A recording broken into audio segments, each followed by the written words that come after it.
your Judicial Watch has taken the lead in trying to secure our elections in important ways over the last several years. And we're not going to back down.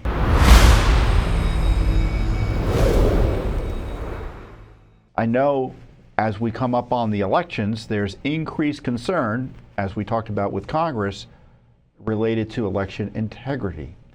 And one of the big issues as it relates to election integrity, especially since they're mailing everybody and their mother ballots in certain states, is making sure the voting rolls are clean, as federal law requires. The National Voter Registration Act requires states to take reasonable steps to clean up the rolls, and too often that isn't done. And Judicial Watch has been the national leader in requiring that the states follow the law, suing them, cajoling them, persuading them, settling with them, forcing them to clean up the rolls. 4 million names have been cleaned up as a result of Judicial Watch's diligent efforts in the last year or two, including in California alone, Los Angeles County, I think it was 1.6 million names or 1.2 million names, but 4 million total. New York City, 440,000 names. Here in Washington, D.C., 138,000 names. We cleaned up rolls in our litigation led to the cleanup of rolls in North Carolina and Kentucky and Pennsylvania. And but we just don't sit on our laurels. We sued recently Illinois. They're not cleaning the rolls in Illinois, and there are still major issues in California. And then we sued in California. So between California and Illinois, there are millions potentially of names that need to be removed. And our top election lawyer, Bob Popper, was in court in California this week as the state there and the jurisdictions essentially want to throw the case out. So we'll see what the court decides in the end, but the cases are proceeding. And there could be a new case against Oregon where their rolls are a mess as well. It's almost certain to be filed. I'm not sure when it's going to get filed, but it's just a matter, I hope. I'm always hesitant to say, oh, we're going to file a lawsuit for sure, because you never know. Until it's like, it's not over to the fat lady sings. We haven't filed, unless we file a lawsuit, you never know if the lawsuit's ever going to get filed. It's only when it's filed am I at least 100% sure that it's been done.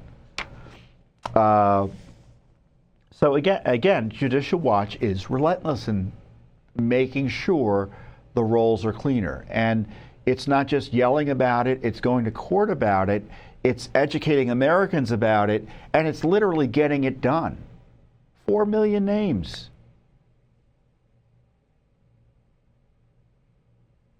But that's a huge percentage of the total voter registration universe in the United States. And that's not the only set of issues related to election integrity we've been pursuing. We've also sued Illinois for counting ballots 14 days after elections, ballots that arrive 14 days after elections. We've also sued in Mississippi for a similar law, over a similar law where they count ballots that arrive for up to 5 days after elections. Federal law sets at election day. And to take ballots and count them after election day obviously is contrary to law. It invites voter fraud and undermines voter confidence. Now, in both cases, we lost at the lower level, but the first appellate argument in our appeal is going to be heard next week. I think it's going to be down in New Orleans at the at the U.S. Court of Appeals for the Fifth Circuit. So there are, I think, 19 or so states that count ballots that arrive after Election Day. I think in California it's 7 days. D.C. it's several days as well. But you can check your locals, your state rules, and you'll see who is on the list in terms of states. But our elections need to be secure in so many different ways. Citizenship verification, voter ID. I mean, a bunch of big states don't have any voter ID.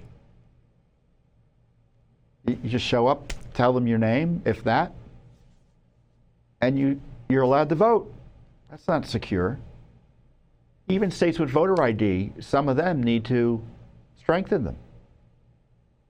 Not enough states have strong voter ID. So just don't rest on your laurels. So we need voter ID, citizenship verification, we need clean voter rolls.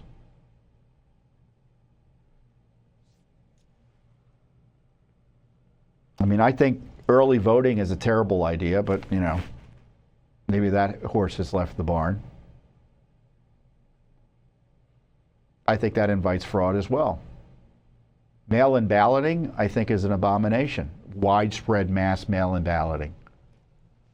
Yes, I know there are exceptions for mail-in balloting. The exceptions prove the rule. The exception being, like, for instance, if you're a member of the armed forces fighting terrorists in the middle of Syria, you get to mail in your ballot. Everyone else, show up and vote on Election Day. Again, another basic rule. Election Day, not election week, not election month. And why does the left oppose all of this? Because, in my view, they want to be able to steal elections.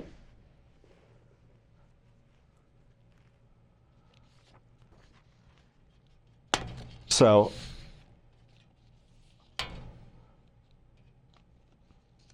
your Judicial Watch has taken the lead in trying to secure our elections in important ways over the last several years. And we're not going to back down. We're not going to back down. They want to the left wants to intimidate.